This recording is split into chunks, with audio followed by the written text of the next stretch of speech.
clinical signs in the progeny occurs if parent stock is not vaccinated or it's not properly vaccinated, or vaccination was done 6 weeks before the first egg. So vaccination was too late. And this is the best way to control then also parent stock is good vaccination. But when it's done not properly and the parent stock is exposed to the virus in the laying period, or an infection occurs in the broilers itself, then you can have clinical signs.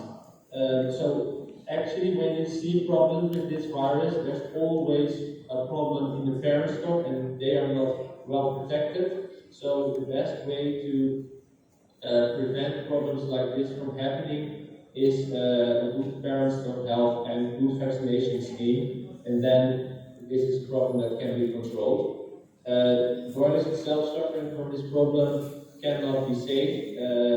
They will die eventually. They are infected via enteric infection route, so they take up the virus from the environment and then ingest it. The virus is very persistent in the environment, so when you have an outbreak, good cleaning and disinfection is very important. There is some age resistance in broilers, so when they get older, like 3 weeks, then you won't see so much problems. This is really a problem for young chicks. So early age infection, the virus will be shedding for more than 2 weeks, and infection accumulates is 5 days of shedding. So then you know something about that. And my last sheet is about Marek's disease. This is not so much a problem of day-old chicks, but it's very important poultry disease as it's ubiquitous around the world.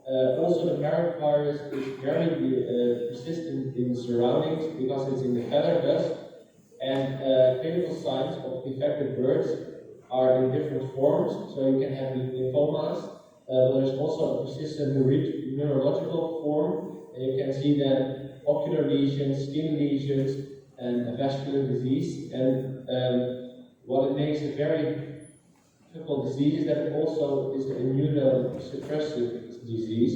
So when chicks are suffering from Marek, they also can die eventually from other diseases as the immune system is not working very good. And in layers it's possible that you see a decreased egg production. Also here it's in that side not a new message, but vaccination is the way out in this case. This is not a vaccination that gives protection from the parent stock to the day-old chicks. So if you have Marek disease problems, you need to vaccinate your broilers or laying hens. And to do this, the best way to vaccinate broilers is an intramuscular vaccination with full doses. You can see this in this study, in this table on the slide, that there were different experiments performed by fixed vaccination, subcutaneous, or by vaccination intramuscular, and half doses or full doses. And this scenario number 3 gave the best protective index of 87, and vaccinated full dose in subcutaneous infection resulted still in 10 birds out of 15 suffering from Marek disease problems. So vaccination via intramuscular vaccination is the best way to prevent Marek disease from happening. Well, and this was the end of my presentation. I hope it was informative.